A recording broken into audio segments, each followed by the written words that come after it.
R&B hitmakers who built Motown, then fought it in court. 10 R&B artists who built Motown Records, then took Motown Records to court. Every name here has a filing date and a case number. They sang the first number one. They wrote the songs you still know. They put the money in that building when there was almost none in it. Your love give me such a thrill. Some of them won. Most did not. One died at 32 before she ever saw a dollar of what she was owed.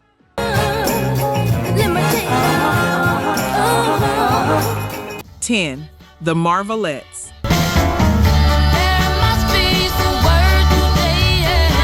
Before I tell you what these women were forced to do in a Los Angeles courtroom 32 years after their biggest song, I need you to understand something.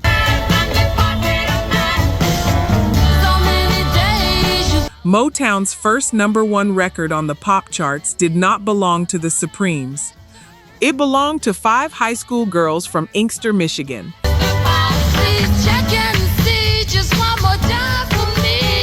They called themselves the Cassignettes, short for Can't Sing Yet. They entered their school talent contest in 1961, hoping to win an audition with the new record company in Detroit. They placed 4th.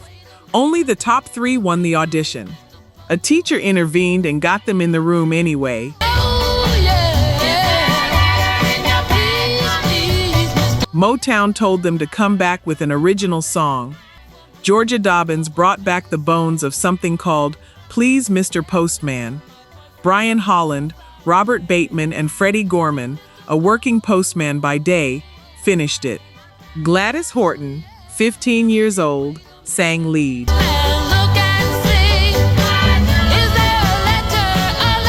It took 14 weeks to climb.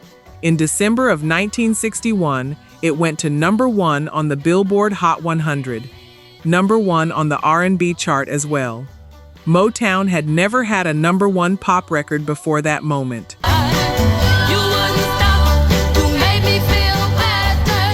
And then the company that record built moved on. Poor promotion, diminishing attention. Juanita Cowart left in 1963. Georgiana Tillman left in 1965. Gladys Horton, the 15-year-old who sang the song that changed everything, was gone by 1967. Georgiana Tillman died in Detroit in January 1980. She was 36 years old. She never saw 37.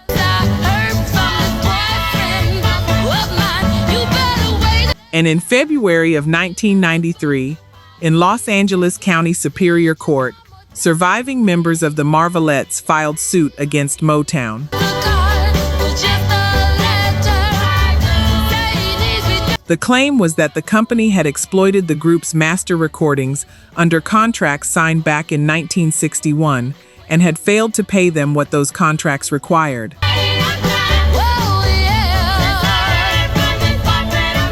They asked the court for something almost humiliating in its simplicity. They asked for an audit. They asked to be allowed to see the books. 32 years after giving Motown its first number 1 pop record, the Marvelettes had to ask a judge for permission to find out what they had earned.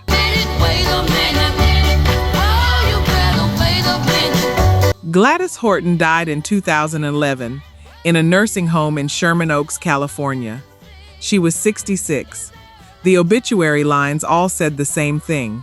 The voice on Motown's first number 1.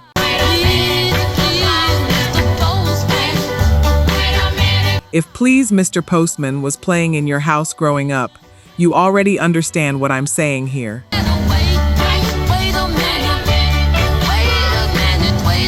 That song is older than most of the people who know it by heart.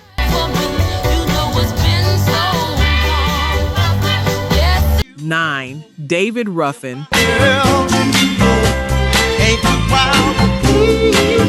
Let me tell you who this was before I tell you what happened.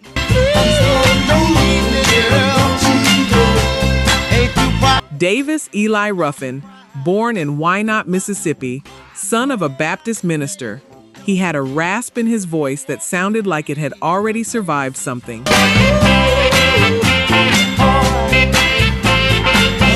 His first session with the Temptations was January 9th, 1964. Within a year, Smokey Robinson handed him a song called My Girl, and in early 1965 it went to number 1. The Temptations' first, Ain't Too Proud to Beg, followed. So did I Wish It Would Rain. Ain't too proud. Baby, baby. Marvin Gaye once said he heard in Ruffin's voice a strength his own voice lacked. That is not a small thing for Marvin Gaye to say about another man. And then David Ruffin started asking where the money was going. He pushed for an accounting of the group's earnings.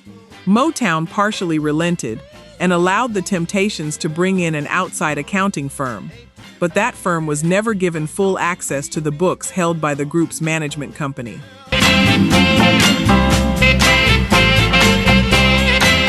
He was fired in June of 1968. The stated reasons were the missed shows, the separate limousine, the demand that the group be renamed after him. All of that is documented and all of it is true.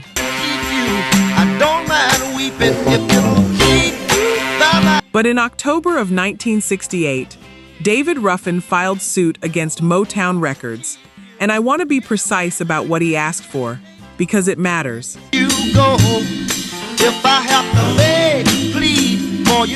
He asked to be released from the label, and he asked for an accounting of his money.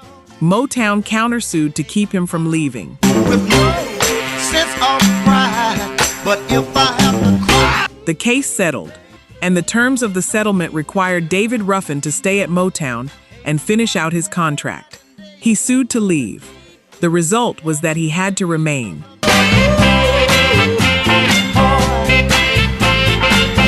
He recorded a third solo album in 1970 and 71. Motown shelved it.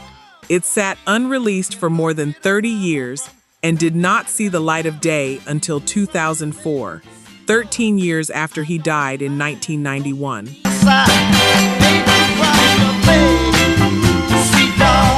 And I will say clearly what most people won't.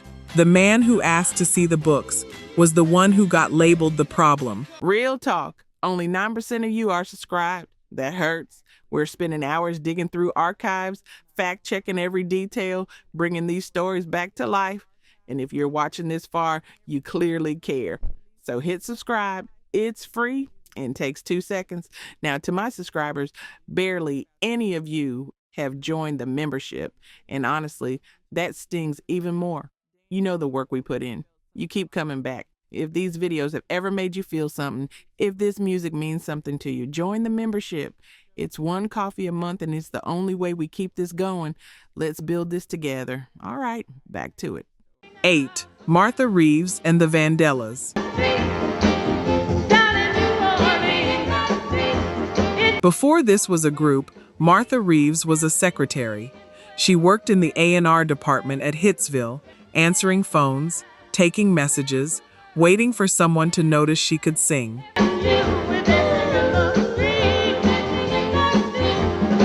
In 1963, Holland-Dozier-Holland gave them Heat Wave. It reached number 4 on the Hot 100 and number 1 on the R&B chart, and it earned the group a Grammy nomination, the first Motown act ever nominated. Quicksand hit number 8 the same year.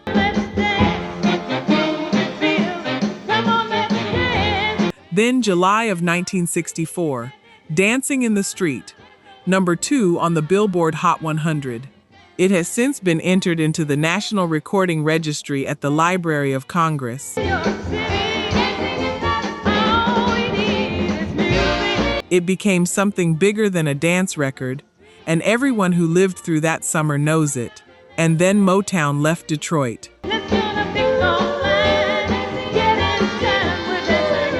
Reeves learned the company was relocating to Los Angeles and had to fight a legal battle simply to be released from her own contract.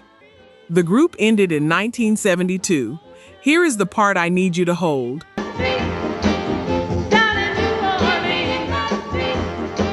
In 1989, 17 years after the group dissolved, 26 years after Heat Wave, Martha Reeves, Rosalind Ashford, and Annette Beard filed suit against Motown Records.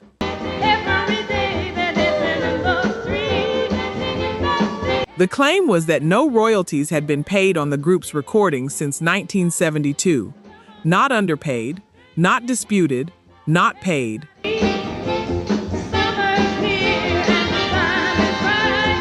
The case settled out of court in 1991. The terms were never made public. Berry Gordy personally apologized to Reeves for how long it had taken to reach an agreement. And then it happened again.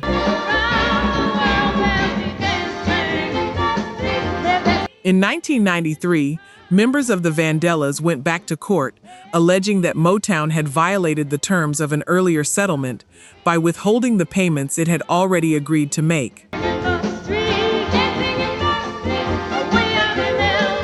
Martha Reeves went on to testify before Congress in 2007 on behalf of musicians, session singers, and recording artists, arguing for better wages and better royalties for people who were not her. That is what she did with what she learned. She turned it outward. Some artists give everything to the culture. The culture does not always return the favor. Sometimes it takes a settlement agreement and a congressional hearing before it even acknowledges the debt.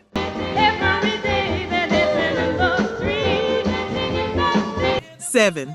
Barrett Strong. Your love give me such a thrill. You know this song. It has been part of your life for a long time.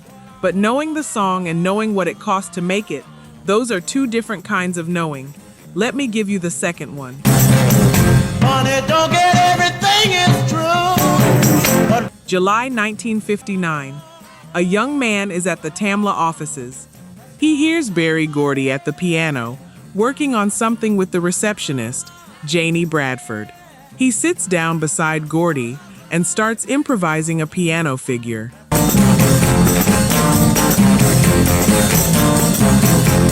Gordy asks him what it is. He says he doesn't know. That figure became money. That's what I want.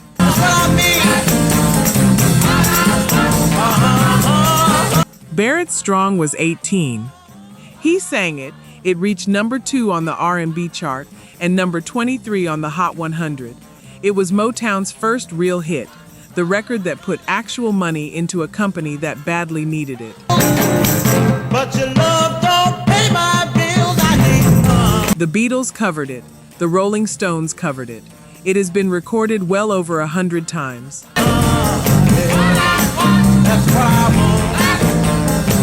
Strong's name was on the original 1959 copyright registration as a co-writer. In 1962, Joe Bite Music, Motown's publishing arm, wrote to the U.S. Copyright Office stating there had been a mistake and asking that his name be removed.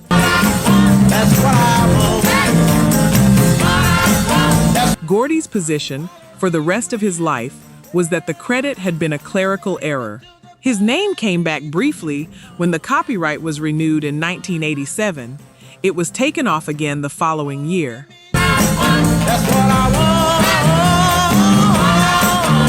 And here is the detail that should stop you. Under copyright law, there was a 3-year window to contest that amendment. 3 years from 1962.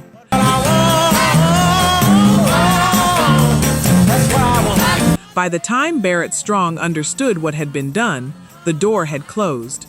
He spent years fighting for a share of Motown's first hit and never got one.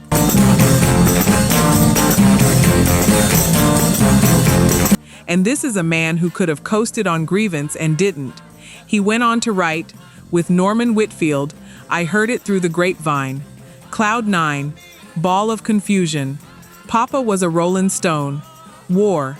He wrote a catalog that dwarfed the song he was erased from.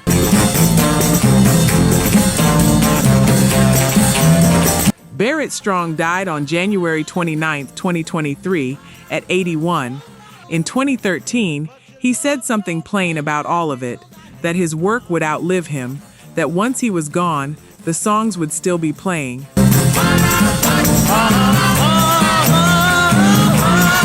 He was right. The songs are still playing. Hold that name. You are going to want to remember it. 6. Mary Wilson.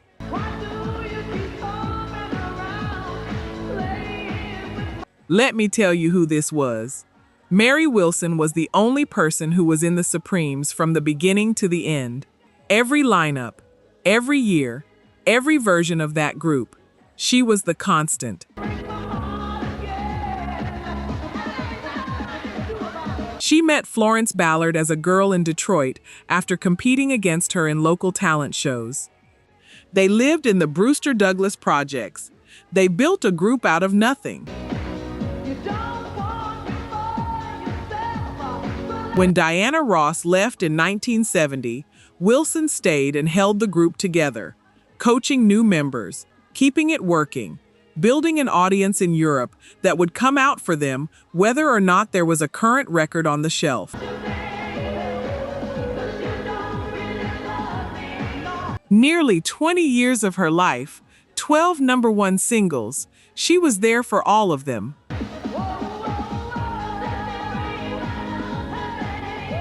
Since 1974, Motown owned the service mark. The Supremes was the company's registered property. Not hers, not Florence Ballard's, who chose the name in the first place. The group ended in 1977 with a final show in London. And almost immediately, Mary Wilson was in litigation with Motown over her right to use the name.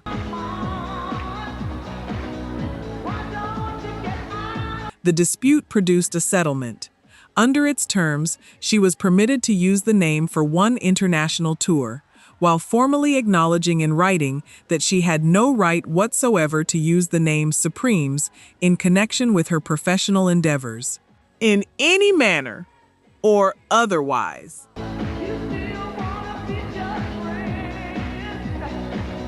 And it did not end there. In 1986, Motown sued her again for trademark infringement. That case ran all the way to the Ninth Circuit Court of Appeals, which issued its decision in 1988. 14 years after the company registered the mark, 11 years after the group stopped existing, Mary Wilson gave 19 years to that name and spent the decade after in federal court over the right to say it out loud on a marquee. She died in February of 2021 at 76. And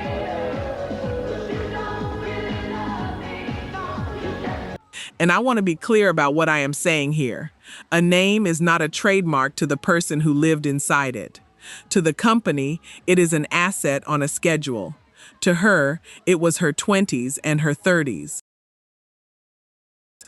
Whether the people who drafted that agreement understood the difference, I think you already know the answer.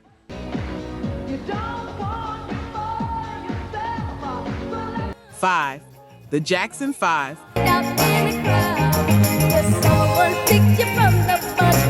Before the lawsuit, before the name change, before any of it, 5 brothers from Gary, Indiana, walked into Motown and did something no act in the history of the Billboard Hot 100 had ever done.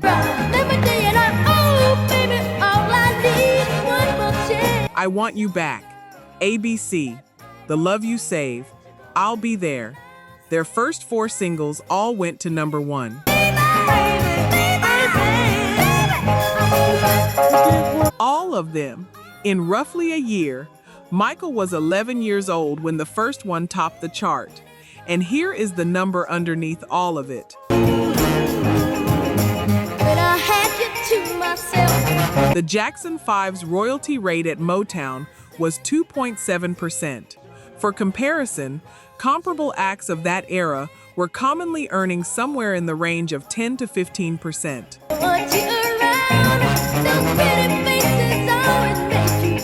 They also could not write their own material, could not produce it, could not, for most of their run, play the instruments on their own records.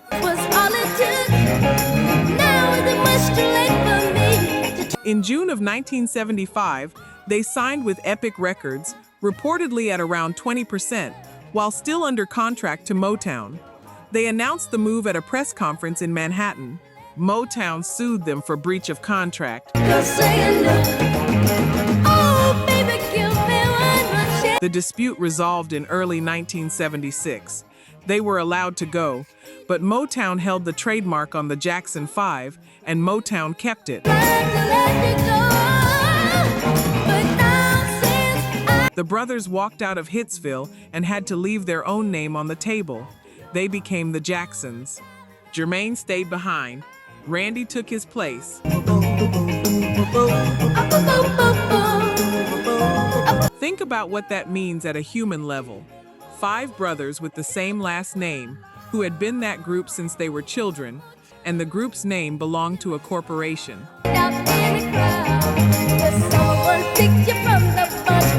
They got their freedom. The price of it was their identity.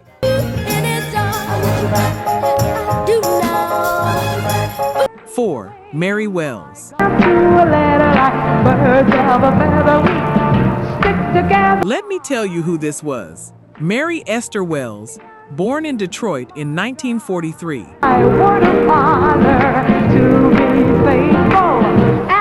Spinal meningitis at 3 years old, 2 years in bed, tuberculosis as a young woman.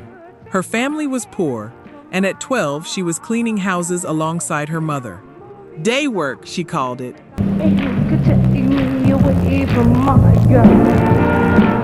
She walked into Hitsville as a teenager with a song she had written for Jackie Wilson. Gordy told her to sing it herself. She signed at 17.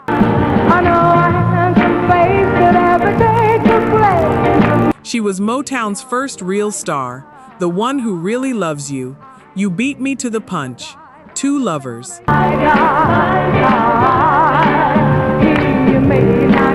Then, in 1964, Smokey Robinson gave her My Guy, and on May 16th, it went to #1 on the Billboard Hot 100, in the middle of Beatlemania.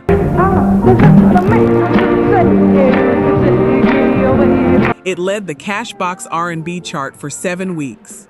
The Beatles called her their favorite American singer and took her on tour. Nothing you can buy could make me feel alive.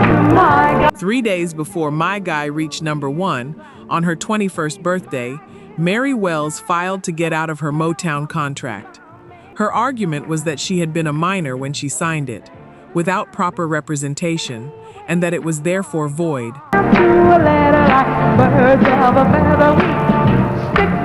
Motown fought her, publicly. They took out advertisements.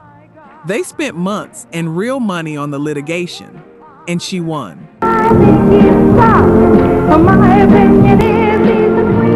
The matter resolved in her favor, largely on the grounds that she had been underage when she signed. She was the first significant Motown artist to break away, and she beat them doing it. Then the other side of the ledger. As part of the resolution, she gave up her rights to future royalties on her Motown recordings. She never had another hit that size. Not on 20th Century Fox. Not anywhere.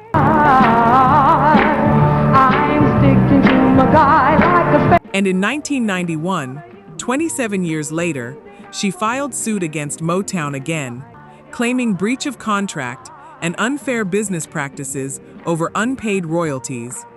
That case settled for a 6-figure sum.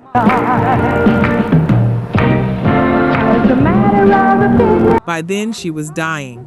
Diagnosed with cancer of the larynx in 1990. She had no health insurance. The treatment took everything she had, and she faced eviction from her apartment. Nothing you can buy could make me feel alive. The Rhythm and Blues Foundation ran a fund drive. Bruce Springsteen gave, Rod Stewart gave, Diana Ross gave. Away from my guy.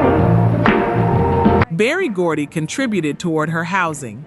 The foundation raised $125,000 for the woman whose voice built the label. Make me untrue to my guy. Doctors told her removing her larynx might save her life, and that she would never sing or speak again. She chose radiation instead. Take my hand to my guy. She died in Los Angeles on July 26, 1992. She was 49. Nothing you can do, 'cause I'm stuck like glue to my guy. 3. Teena Marie. Mary Christine Brockert. Born in Santa Monica in 1956, raised in Venice, California. 4 feet 11 inches tall. And when she opened her mouth, Rick James said it sounded like the gods had come into her spirit.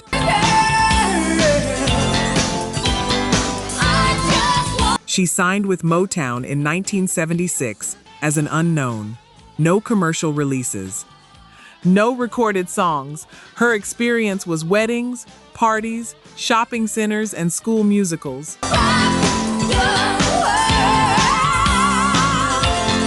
Motown did not know what to do with her, and I want to be precise about why.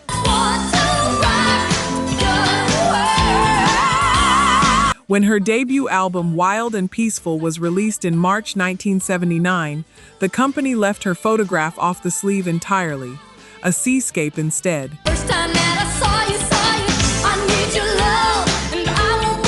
Radio programmers assumed she was black. That assumption held until she appeared on Soul Train, the first white woman ever to perform on the show. Then she went to work. I'm a Sucker for Your Love, Top 10 R&B, Behind the Groove, I Need Your Lovin'. She produced It Must Be Magic herself in 1981. Number 2 on the Black Albums chart. Her first gold record, Square Biz, reached number 3 R&B, 4 albums, all successful, and she was still under the original contract she signed as an unknown.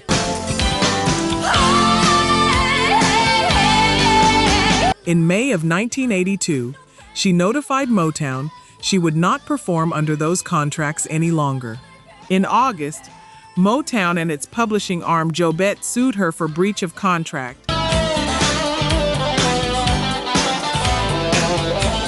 Then came the part that a California appellate court would not forgive. The contracts contained an option letting the company pay her at a rate of not less than $6,000 a year. Motown had never exercised it.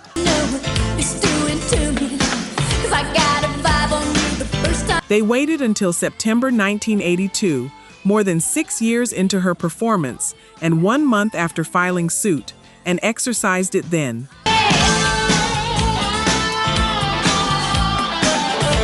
Two months later, they went for an injunction to stop her from recording for anyone else.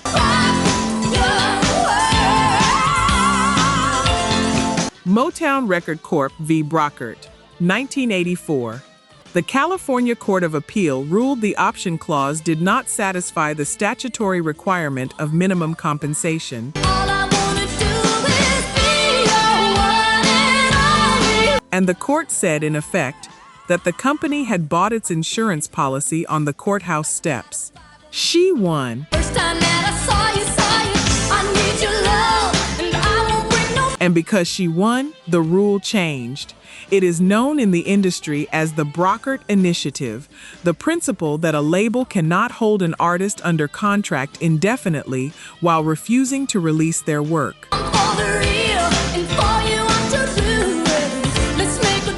Every artist since who has been able to walk away from a label that shelved them owes something to a 5-foot woman from Venice, California, who spent nearly $1 million in legal fees to prove a point.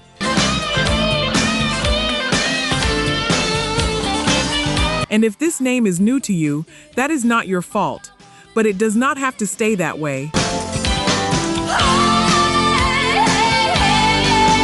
Some of you are going to go look her up when this is over. Good. That is exactly the point.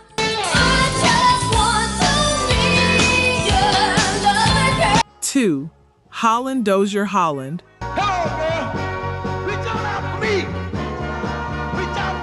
Brian Holland, Lamont Dozier, Eddie Holland, 2 brothers, and a man who grew up in the same Detroit school system as Aretha Franklin.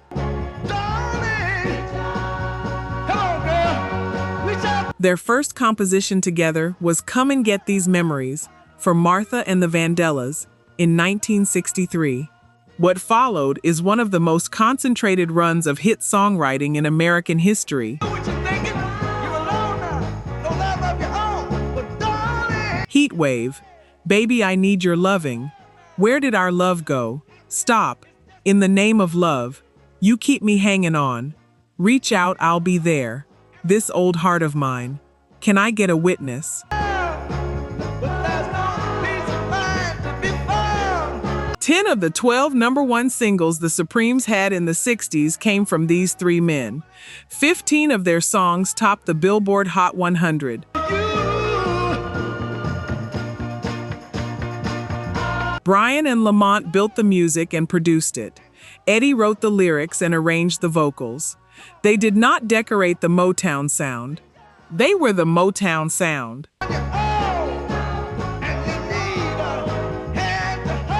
And they had never been given the opportunity to sign a written contract with the company.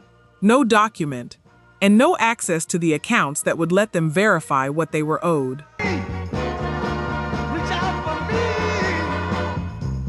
Between 1965 and 1967, the 3 of them earned $2,235,000.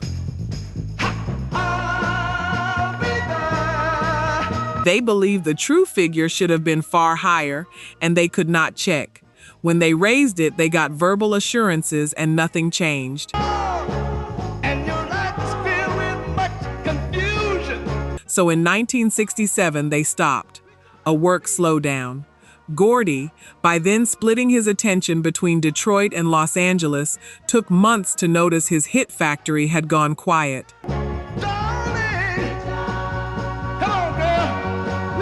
Motown sued them for $4 million for breach of contract. They countersued for $22 million, alleging unpaid royalties and seeking release from the exclusive arrangement. And because the litigation barred them from using their own names, they wrote under a pseudonym. Some of the hits on their Invictus and Hot Wax labels, including Band of Gold, carry the credit Edythe Wayne.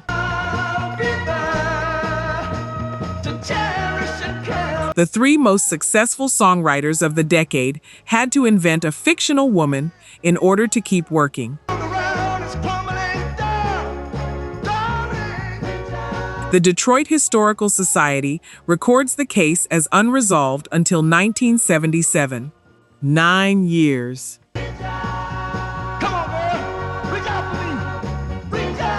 And Eddie Holland was still filing against Berry Gordy in 1988, and again in 1992, into the next century.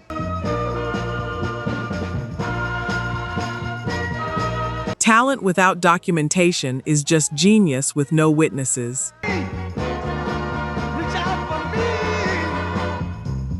These men wrote the songs that defined an era for one company and never signed a piece of paper with it.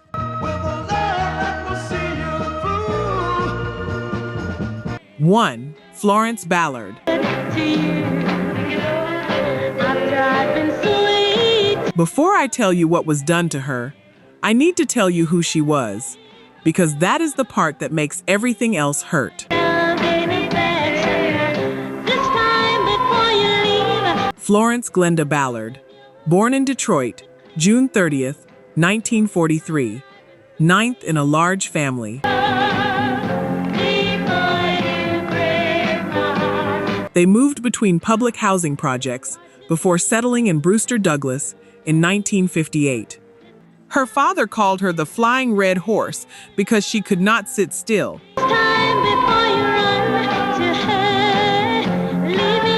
She was the one who was asked to form the group. She recruited Mary Wilson. Wilson brought in a neighbor named Diana Ross, and when they signed with Motown, it was Florence Ballard who chose the name. She chose the Supremes. 16 top 40 singles. 10 of them #1. She sang on all of it. And then the company made a decision about which voice was going to be at the front, and everything else followed from that. She was pushed to the side of a group she started. She began drinking. She missed dates. And in July of 1967, at the height of it, she was out. On July 27, 1967, she sat with a Motown vice president who put a release in front of her. The terms, she could not use the name The Supremes in any way. The name she chose, and she would receive no future royalties. $15,000, paid out at $2,500 a year for 6 years.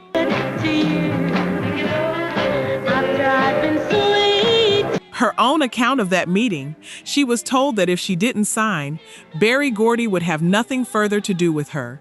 She said she started crying and signed it. She said she didn't even finish reading it. Her final settlement came to roughly $140,000. It went to her attorney. She never received it.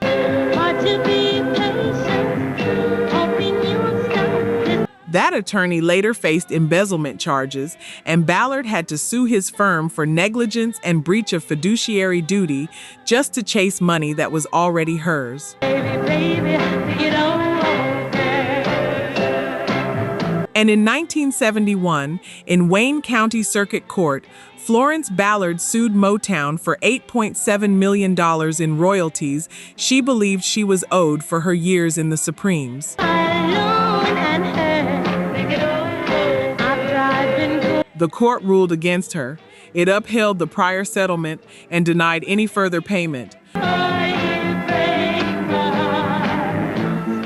By then, her husband had left. The house was in foreclosure. She went back to the Detroit projects she came from, with 3 young daughters, and she went on welfare. She was pulling out of it at the end. In 1975, she got an insurance settlement, bought a small house, got herself into rehabilitation, and on June 25th of that year, she walked onto the stage at Ford Auditorium in Detroit and sang.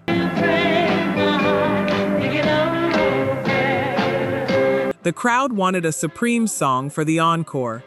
She gave them Come See About Me. Offers started coming in again.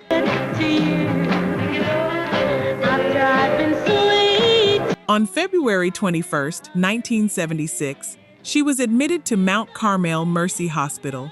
She died the next morning of cardiac arrest from a clot in a coronary artery. She was 32 years old.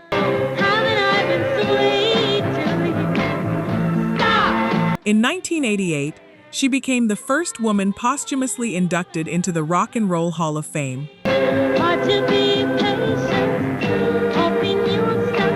She was 12 years dead when the plaque was made.